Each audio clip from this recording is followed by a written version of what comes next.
If you were tasked with the job of defeating a Giga, how would you go about it? Maybe shotgun it into submission? Use fire arrows perhaps? Me personally, I decided to create an entire army 100 bugs strong in order to take the fight to the source. And listen, it will be easy for me to just use a bunch of spawn commands to make that happen, but where's the fun in that? Because ladies and gentlemen, the difficult part is not the fight itself, it's the process of getting there. Taming, breeding, feeding, raising, equipping, and transporting 100 creatures is, as it turns out, not an easy task, and I will be learning along the way how gargantuan of a project I really committed to with the intrusive thought of I should send 100 bugs to fight a Giga. But obviously, no bug army can be raised without the space to do so. Grizzly Hills was already absolutely stuffed to the brim with all the creatures we have tamed thus far, meaning we needed to expand. Thankfully, there's a convenient spit of land right next to us, basically begging to become an extension, so Brandon and I got to work plotting out the land. Turns out, when you are trying to build massive structures, you also need a massive amount of resources. Naturally, one does not simply get their friends to hit resource nodes for hours on end without a proverbial carrot on a stick. So once the work was done, I decided to reward Brandon with a brand new gene scanner. But when I was trying to explain to him how it works... There's a cat! There's just like a straight up cat! How do I need to find this. How does this work? I'm tracking a cat. Speak of easily distracted. Listen, there's gonna be a lot more grinding in our immediate future, and if a cat makes him happy, sure, I'll try and help him tame that cat. With that said, I haven't actually ever done that myself, meaning this was a new experience for me as well. Ever the more reason to want to have a cat was the fact that the one we found was level 140. Brandon was very excited to try and befriend this feline fella, carrying it to our base with the help of his Argentavis, just to find out that this was not a simple passive tame. Ow, it's on my face! Ah! What the hell? Get off! Ah! Bro, it's literally on my face, scratching the shit out of me. What do I do? Do I hit it? I don't want to kill it. I mean, it's dealing 0 damage to you. Like, I really don't know what to do right now. And honestly, neither did I. We had to evict the cat before it started to massacre our creatures, but we had absolutely no idea how to get it to chill out. So we did the one thing we knew cats absolutely loved, and we put it in a box. The one way I knew to get creatures to de-aggro was by leaving its render distance, so Brandon asked me to look after the cat was going to do exactly that, just that the two of us had very different ideas of how long that should take. So, are you coming home anytime soon? Yeah, I'm just getting stam and killing an aloe. Right. You've been saying you're on your way for like 20 minutes now. Homie, you know how big this map is?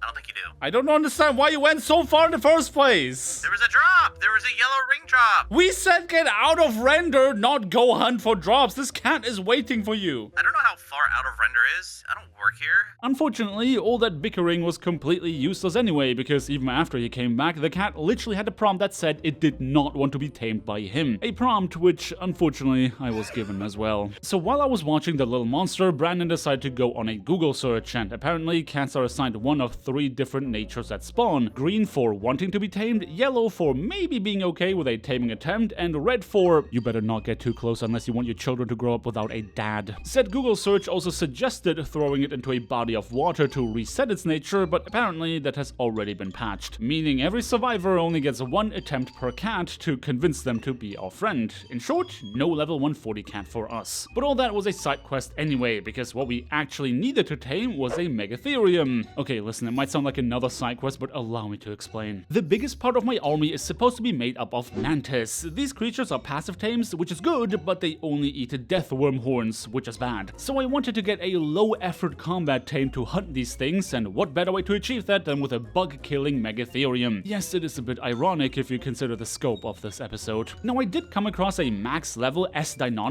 before finding any worthwhile megatherium, so obviously I knocked it out, but when it tamed up, it didn't get a single additional level from being tamed. Granted, I have never tamed a Deinonychus before, and this is the mod version of that creature, so please let me know if this is a bug or if it's intentional. But because this creature is not part of the list of naturally occurring spawns on Ragnarok, obviously it does not count towards our taming total. Annoyingly, I did find a whole bunch of max level creatures, none of which would be able to take on a death worm, but I still could not resist wanting to tame them. Now I did eventually remember that woolly rhino horns can be used as a substitute, so I decided to gather a couple of them up while in the snow biome. But since I wasn't sure about their taming effectiveness, I didn't spend too much time doing that. But the snow biome did bestow upon me more than just rhinos. I finally found a max level megatherium. The only problem, 2 menacing ice wyvern were posted up basically right above it. it. First order of business was trapping it to make sure it does not get any closer to these things. There was a lot going on in this neck of the woods, including a fight between a level 150 Daeodon and a 145 Mammoth, both of which would be nice to have, but not super necessary right now, so I decided to just let them beef it out. Knocking out the trap megatherium was absolutely no issue, but I was flabbergasted about the stat distribution post-tame, including an absolute beefcake 50 points into HP, and a lethargic 21 into melee. This truly is the duality of man. Thankfully, I found a high level of the opposite gender on my way home with a modest 40 points in melee, which, while not amazing, is going to be enough for our plans today. And with this, we have collected a total of 22 out of 122 tames on Ragnarok, which actually is still 21 because I realized I counted the Megalodon twice in the last episode. Shout out to the comment section. The next course of action was breeding the two in order to create perfect offspring that would have both of the parents' good stats. That surprisingly worked out pretty quickly, meaning I could pop out another pair of them to imprint and take to the desert. The one thing was very apparent at that stage: breeding without a proper breeding pen was kind of a pain. I mean, hell, Brandon still had to hatch his Facilla eggs at the bottom of his tower, so I decided to spend some time finishing the breeding pen and transporting our creatures over. But there were some problems I stumbled upon during this process as it pertains to my overall goal for the series of wanting to tame every creature on this map, so allow past me to explain himself. Okay, so here's where I'm at with this builds. My creature pen is in a very temporary state. Now, the building itself that I want to use to breed my creatures off of looks fine. However, it is made out of thatch. Now, the problem is that for every series I've ever done, so the Island and Scorched and now Ragnarok, we've always played with 1.5x on the harvesting because, well, there's been like 4 of us. But this series is like mostly just me, and Brandon occasionally showing up to help me. I found it extremely time consuming to even get a base amount of resources at 1.5x playing solo. In a series that isn't even like a 100 days. It's not even like time limited. So what I really want to do is spend my time like working on the creatures, like trying to stack combine my Doedicurus. But I just find myself harvesting all the time. And the problem is that this area is great for metal. It's really bad for pretty much everything else. Like half the trees up there on that mountain are fake, and the other ones give me like 20 thatch a hit. So I decided to increase the both harvesting rate, but also the durability rate of harvest materials to 3x. So hopefully I can spend more time doing the thing I want to do and not just harvesting 24/7. Yeah, this helps. Things, I have big plans. I need some kind of, I'm not entirely sure yet what I want to do, so maybe leave a comment down below. It's either between a sort of museum, where I'm going to put the taxidermies of all the creatures I've tamed, or at least one of each species, or like an actual live zoo. But both of these would take, see what I mean about like them being fake trees? Like, look at this. I can just phase right through it. I don't get anything off it. But yeah, I'm not entirely certain yet what I'm gonna do. Right now, I'm not too worried about it. I'm more concerned with getting the key tames that I want to do like the cool projects that I want to do. But eventually, I'm gonna need a lot more space. And their breeding pens don't be building themselves, you know? So yeah, I hope everyone's cool. We will go back to 1.5x in AB, for sure. In fact, filming for AB has already started anyway, and it is running 1.5x. I'm not planning to change that. Hope you guys are cool with it. Be comment down below. And yeah. Thank you for listening to my rant. Now that everyone is caught up, excuse me as I farm an absolutely ungodly amount of resources to turn them into building pieces for future projects. Now, I did take care of some basic housekeeping tasks like adding to my Allo squad, making loads of extraordinary kibble for future tames, finally getting tame number 22 out of 122 in this T-Rex, and still hunting for RGs that are not complete trash. I also found a level 150 otter while going to the polymer cave to get resources, and it came out with an insane 47 points in HP and 41 points in melee, making it tame number 22 93 out of 122. But you're not here for that. You're here to see me tame some flippin' bugs. Okay, you're also not here to watch me sacrifice Zarvion to another griffin as I try to tame it, but at least the new one actually has decent melee with a total of 46 points, so I'm definitely gonna breed it with Brandon's griffin and start mutating them. Say hello to my new griffin Velora, whose first course of action is eating a bunch of baby orgies in order to get levels. But finally, after a few more days of grinding, crafting, and building, oh my god, there was so much building like you would not believe it. Grizzly Hills was ready to begin the project of raising 100 soldiers. With Brandon awake, it was time to head towards the desert biome to hunt some death worms. Our megatheriums had plenty of time to accumulate some levels inside their cryopod, and you guessed it, most of those levels went straight into melee. Now, the reason you see us riding on the ground rather than soaring through the sky is because death worms don't actually show themselves if you're not walking around, meaning yes, humans are literally its only prey and it does not attack anything else. But that's okay because there are bugs absolutely everywhere in the desert, and with a bug killer buff, our megatheriums absolutely slap, meaning getting our first horn was extremely easy. The problem now? Waiting for response. And I'm sorry, but there's absolutely no way for me to make looking for deathworms for hours on end seem entertaining. While we did not find a second deathworm for a very long time, what we did find was some bugs ready to join our army. Okay, listen, I know that scorpions, and spiders for that matter, are not technically bugs as in insects when it comes to scientific language. But as far as everyday language is concerned, I think a lot of people would call arachnids bugs, even if it's not scientifically correct. And because an army consisting of just one type of creature would be boring, these awful scorpions, 48 points into oxygen by the way, make up tame number 24 out of 122. But trust me, we are going to be taming a lot more of these in order to get some decent stats. I mean, we're trying to fight a Giga after all. Now, I did want to add this level 145 Arthropleuras to our ranks as well, but was reminded the hard way that kibble for these things is a broth of enlightenment, so we'll be coming back to that one. It was slightly frustrating to find 2 max level Mantis in the morning hours of the next day with us still only having a single deathworm horn to our name, so one can only hope that these guys don't get themselves eaten before I can tame them. But hey, at least we found a 216% ascended long neck rifle in the desert drop. That's pretty neat. It actually took until about 9 in the morning on the following day to find a second deathworm, and gamers, I hate to be that guy, but at this rate, we're gonna be here all episode long. When it took until the evening hours of that same day just to get a total of 4 horns, I decided to call it quits. Now, the good news is that there's another level 150 T-Rex that Brandon is going to tame. But also, 1 horn is enough to tame a level 140 Mantis, meaning I had a total of 4 attempts to get some decent stats. Honestly, I don't like our chances, considering our very first Mantis came up with a diabolical 32 points in melee. But I'm nothing if not a gambler, so it was time to hunt for some more, and yes, I will continue knocking out scorpions as well until we get one that is actually usable. Now, I was very happy about finding 2 high-level female Mantis right next to each other. Considering they're just 1 feed per tame, I figured I could get them back to back. Unfortunately, my brilliant strategy did not consider one crucial factor: aggro radius. Okay, problem? The other Mantis aggro onto this Mantis and they're actively killing it. Oh my god. Are you good? Before I save your life, are you good? I need to know. You're trash. Okay, you can die. 50 stam. Oh god, I'm stuck. 50 stam is good. Not good enough to risk my life for. Oh, it killed the 150. God. And it died! I lost both of them! Ugh! My indecisiveness cost me everything, and I just lost the horn to that. I'm mad at myself. And with that, I had 2 more attempts to get some decent Mantis. Now, it is worth mentioning that I did consider the possibility of using woolly rhino horns at this point, but they are so incredibly less effective than, you know, just needing a single feed that I'd literally rather eat chalk than trying to tame them like this. My favorite flavor is purple, by the way. On a list of things that are just as annoying to tame, though, are spiders, because for some reason, their kibble is, get this, spoiled meat.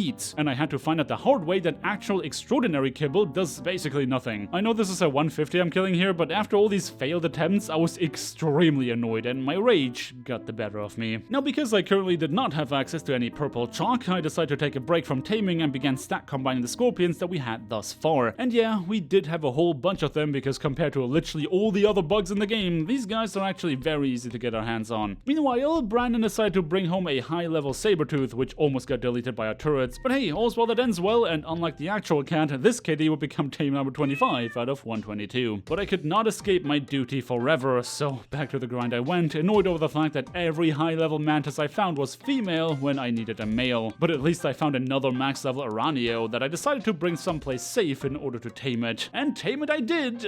47 points into oxygen. I swear I'm gonna lose it. Welcome to tame number 26 out of 122, and shortly after that, Brandon brought home an Arthropleuras, which by virtue of not having an oxygen stand actually came out pretty decent, becoming tame number 27 out of 122. The good news is that I did eventually tame that 135 Mantis using my last horn. The bad news is that it has 25 points in melee, meaning I had no choice but to return to the desert in order to get more horns. Listen, I know the setup for this whole project is extremely grindy, but I don't want any of y'all thinking I'm farming diamonds off cam. The best I could do with the 2 horns I farmed was 38 points in melee and 48 points in HP on another specimen. And this, gamers, is going to have to be good enough, because I've already gone way too long without an upload, so it's time to lock in.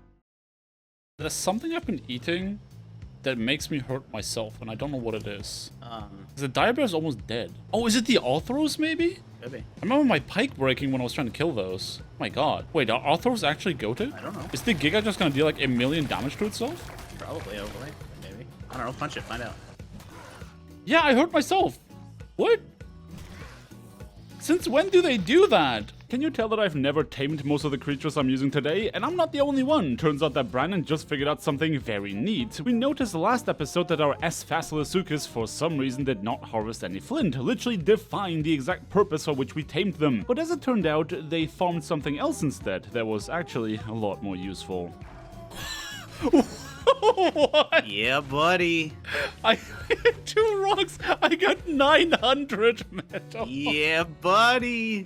Is that supposed to happen? I don't know. Yes, that is supposed to happen, but in a way, it was a blessing and a curse alike, because whilst being able to extract ungodly amounts of metal out of regular stone was great, the S-Facila does not benefit from a level of weight reduction that could keep up with its farming capabilities. Meaning, I literally had to throw out hundreds of raw metal just to get back home. We came up with a strategy where I'm carrying around an Anki with my Orgy and periodically use the Vanilla with Sprinkles pulling capability to transfer the metal out of his inventory into mine. That would allow us to carry just shy of 10,000 raw metal per trip. Yeah, so remember when I said that the mod name Vanilla with Sprinkles was very ironic? Here's to show you how much it actually changes the vanilla experience. Still a great mod, by the way. I absolutely love it. I just think the name is really funny. With more than enough metal to craft as many swords as we could need for our Mantis army, it was back to bashing my head against the wall that is stat combining all of my various creatures. As you can imagine, getting my Arthro breeding line ready was one of the most challenging things, because every time I wanted to clean up the babies, Whiny almost got clapped. But you know what? That wasn't the only thing that ended up being challenging. Okay, so now that Brandon's taking a break, let me explain to you what I'm actually doing here. So we have a mod called Vanilla with Sprinkles, which, among other things, allows me to see the exact point value of every single stat and every single creature that I have access to. So on this creature, you can see, basically, I think cap is 54 points. And anything above 50 is like a mythical creature, basically. You can tell pretty much at a glance that all of these mantis are kind of big, but we have some outstanding stats. So 48 in the health on this one, we want this. 41 to stamina, we want this. What we don't want is the 31 in melee. Like, that's trashed here, right? So do we have anything better than 31 in melee? Let's take a look around. 38, here we go. So we have 38 in melee. So what we want to do is create offspring that combines all the highest stats of all the best creatures that we have. So right now, what am I in the process of doing? I'm trying to get this guy's stamina. Yeah, I'm trying to get the 45 points in stamina, which is, by the way, why I'm naming them after all of their most important stats. So this is going to be health, stamina, weight, and melee. And I'm just trying to get them into one singular creature to then use that creature to create a direct copy. So what that looks like at the end is kind of like these scorpions right here. Okay. Not sure why you're here, buddy, but okay. So these guys are called Perfect M, Perfect F. I saw some YouTube video a few years ago where you call them that once you're done stat combining. So this creature has all the best stats, and the level reflects that. So with these spiders, it's been reasonably straightforward. The only reason it's like remotely messy is because I found a new one with a better stat I still want to have. But like the scorpions, super straightforward. The most easy stat combining ever, and the most easy just like getting the stats because they're so easy to tame. Mantis, not only are they so annoying to tame, but they all have trash stats. Like, why? And then on top of that, all your offspring is also trash. It's like you are being bred to be trash. Why are you doing this to me? Okay, so excuse my little breeding-related crash out. Needless to say that we're not gonna end up having insanely powerful Mantis at the end of this process. In fact, even with a very good spread of stats on the scorpions, we're not gonna end up having insanely powerful anything. Because as it turns out, they're all incredibly weak. Seriously, wildcard, when are we getting that bug TLC? The only thing keeping me grounded was the occasional breeding break to go collect red drops around our base. Hello there, 444% advanced sniper rifle. But eventually, after days and days of hard work, we finally got our breeders all sorted out. All the best stats combined in these creatures. All that was left to do was simply multiply them into an army. Right here, inside this hatchery, we have our 100 soldiers that we are planning to send into battle against the Giga. Among which we have 50 Mantis, because I'm pretty sure they deal the most damage. We have 15 Arthropleuras, hoping that the damage reflection is going to come in clutch. 10 of the Araneos. Just because swag, I guess. I don't know. And the rest is going to be filled up with scorpions, hoping that maybe through some miracle we can put the Giga to sleep before it murders the entirety of my army. Now, the problem is that the logistics of creating an army are not quite as complicated as the logistics of feeding an army. I think every Roman expert is going to tell you the same thing. Feeding an army is very expensive, so I need to find a way to actually get food to all these things before I raise them, because then they're going to die as soon as I did. But before we do that, I have this Mantis finally completely stat combined. I want to see how much damage it does. These are the stats, and we'll take it out for a spin. Alright, here's our first victim. Stat combined, imprinted, no levels. Okay, to be fair, that probably like boosted, like made boosted and stuff, but oh no. No, I just actually did like no damage. Okay, what about we can, maybe we can change that by putting some levels into it. Realistically, we're gonna want some HP. Oh, it's not getting a lot per point, that's really bad. Okay, realistically, we're not gonna get more than 5k out of this one. Let's pump melee for the rest of it. Are these things supposed to be this week? I've never used one before. Unbelievably, I know. Let's see if this is gonna do anything for me. We've already lost so much HP just fighting 2 raptors, but let's find out. Well, okay, it helps. Let's try to use the ability to use weapons. Now, if this doesn't drastically improve the damage, then I don't see us having a chance. What? There are no swords. Let's go at it. Oh, that's extremely bad timing. Oh, uh-oh. Oh my, wait, what? Wait, what? That's a basic sword and I'm doing 400 damage a hit? Okay, the durability goes down really fast. So if this is what I get for a primitive sword, what do I get for this Mastercraft pike? If this deals significantly more... Why is it less? Wait, what? 353? That doesn't make any sense. Huh? Why does this sword deal more damage? Also, I just killed a 140 Ceratosaurus, so I kind of feel bad about that. This will take the spine, just to make sure it doesn't go to waste. Why is the spike... Sorry, why does the pike deal less damage? It doesn't make any sense. Yeah, I'm really glad I went on this trial run to find out that primitive swords are better than higher quality pikes. But there is one problem with my discovery. While I do have some blueprints for pikes, I got absolutely none for swords. Now, I did have an idea on how to fix that, but that's gonna have to wait for later, because for now, I decided to set my sights back on feeding my army rather than worrying about arming them before they even exist. Allow me to present to you my brand new slaughterhouse, featuring state-of-the-art grinding technology, a pristine wasteland aesthetic, and the capability to not just feed 100, but hundreds of creatures faster than any killing squad ever could. All I had to do now was plop some eggs onto the grinder and let the feast commence. I forgot, do I need to claim them? Okay, consider this a trial run, hold up. Okay, you don't need to claim them. You don't need to claim. What did I get? Oh! Oh, this is working a lot better than I thought. Oh my god. Okay, we only got one kibble. By the way, in case you're wondering why my creatures are hatching on here, I flanked the grinder with 2 sets of air conditioners so that when I drop my eggs in the middle, they can hatch.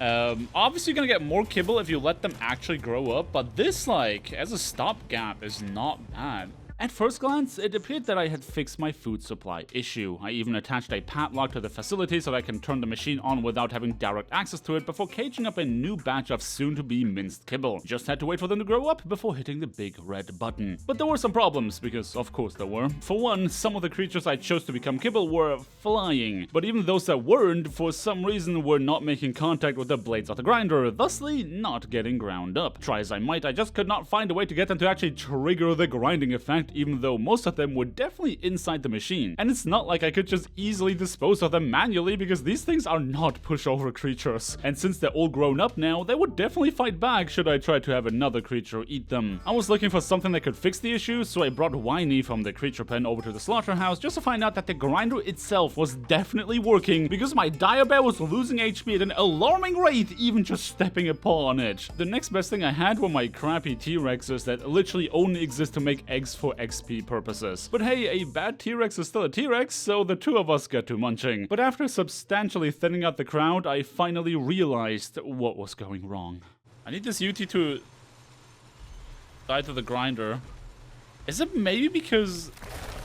Oh my god.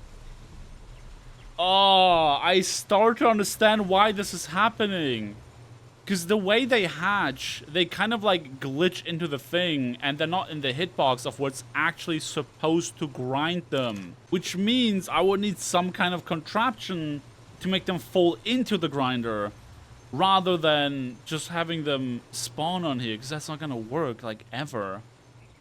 Oh man. In a really stupid, this game is hella buggy sort of way, it kind of made sense. Only a certain part of the grinder actually constitutes the hitbox that triggers the grinding process, and if a creature grows up on top of the dang thing, its own hitbox might not align with that zone. So I decided to get to work in order to fix that problem in a rather creative way. I mean, sure, I could just plop down cryopods, but for the quantities of food I need, I will be needing a lot of cryopods and a lot of patience to be grinding them one by one. Another building intermission to pick up this red ring drop holding a 250% pump shotgun blueprint before I get to introduce you to V2 of my brand new slaughterhouse. Except a new problem arose, and that the stupid bugs don't actually fall through the airlock. They just awkwardly sit there in midair. Now, while this did not fix my problem of semi-automating the process, I did try to find ways of getting gravity to kick in. From nudging them down gently to throwing explosive spears into the bunch, nothing really wanted to work consistently, but all these experiments I conducted in order for V3 to work did produce a lot of meat I could use to begin hatching my army, and over time, both the final shape of my slaughterhouse as well as my army began to take shape. A lot of creatures would have to die for either of these things to work properly, but ladies and gentlemen, after days of grinding, hatching, raising, and imprinting, the work was finally done. 100 bugs standing ready at the gates of Grizzly Hills in order to take the fight to the Highlands. I gotta admit that this was a very lengthy and very painful process, but seeing it completed put one thought into my mind. This does not look like 100 creatures. Is that just me? I swear when I thought of what 100 of anything would look like, I kind of pictured more of a horde. Either way, with the army complete, I still had a couple of problems to tackle. For one, getting better weapons for my Mantis, and also finding a way to transport them to our target location. An Ascendant treasure map ended up giving me nothing but disappointment, with its apprentice counterpart giving me very high quality, albeit not useful loot for a project at hand. We needed a solution, and thankfully there might be a creature that can solve this problem. Introducing the Pay-to-Drakeling. At the time of recording, the Drakeling was hands down the absolute best way of getting insanely overpowered loot, and with a little bit of luck, that could include a blueprint for a high quality sword. All I had to do to tame it was pull out a torch to get its attention, then complete whatever task it put upon me. In my case, it wanted me to gather harvesting XP. One kibble later, it was tamed. And of course, I got a second one as a backup. Now, the way the Drakeling works is that it needs to collect XP. The best way I could come up with at the time was going into a cave using my megatherium, because these these caves have a tendency to be absolutely filled to the brim with bugs, my megatherium will be permanently buffed, and I could collect loads of XP from my over-leveled foes. This did still take a long time, but eventually I got to the cap of 30,000 XP. I also picked up one of the artifacts while I was at it. What I could do now was take that XP and transfer it to any of my creatures in order to level them up, but also be rewarded with the highest tier of Drakeling chest. These basically work just like a treasure map, except you don't need a shovel, and the loot is insane. I mean, I got a rock drake tech saddle for crying out loud. It's useless on this map,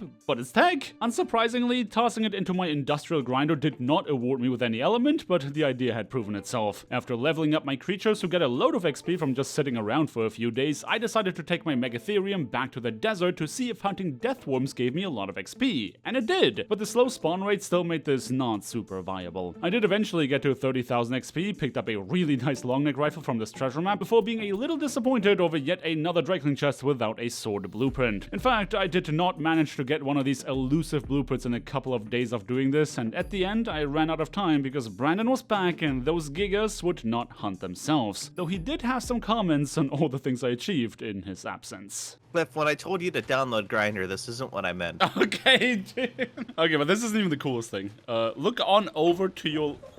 right over there. Oh, jeez.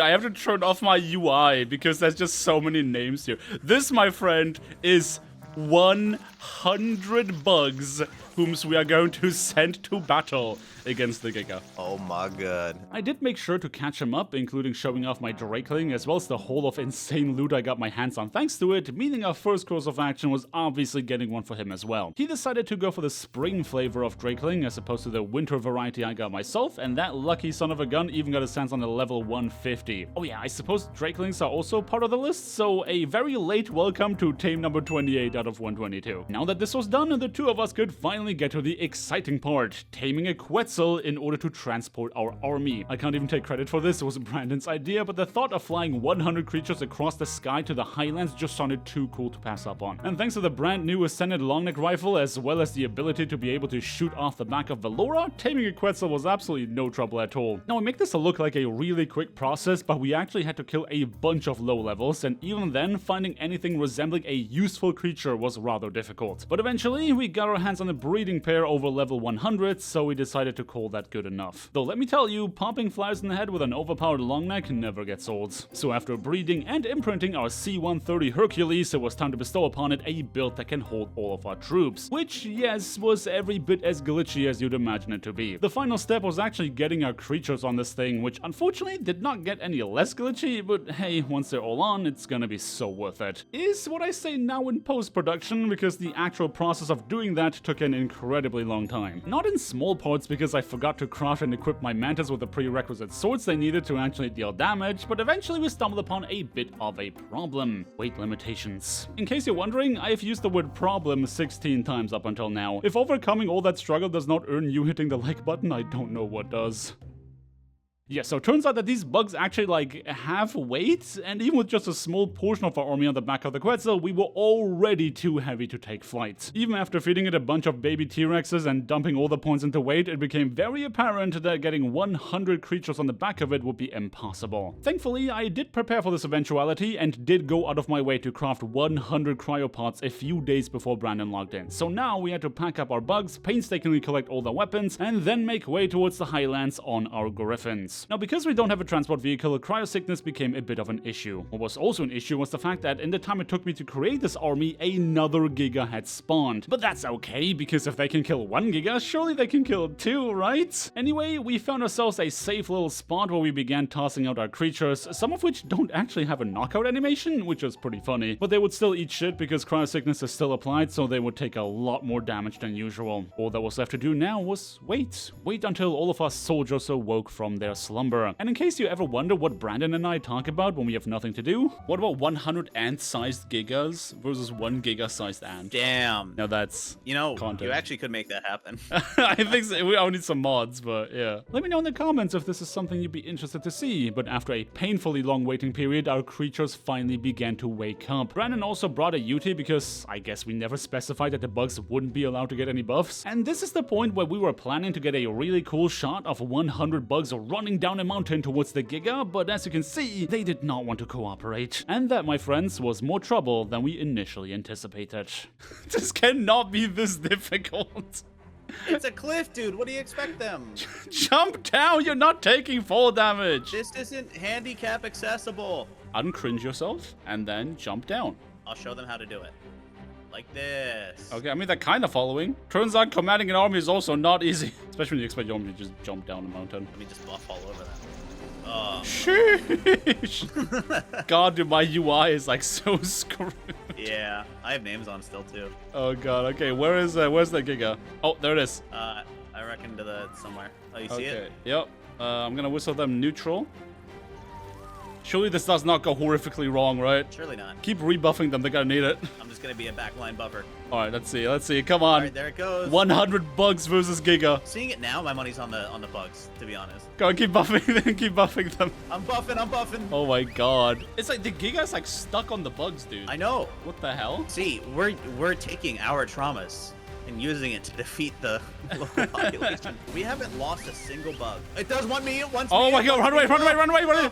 Run towards the bugs, Right. Our army, that's like their whole purpose. Why is the army like dispersed like that? Why aren't they going everywhere? What is happening? I have no idea.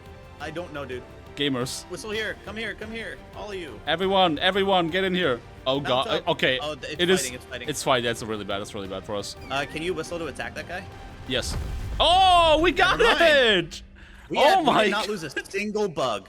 Okay, I need to know like how hurt they are. Let's find out. I mean, granted, homie spent half the time like trying to get me. Oh, they're fine. They're like so many layers of fine.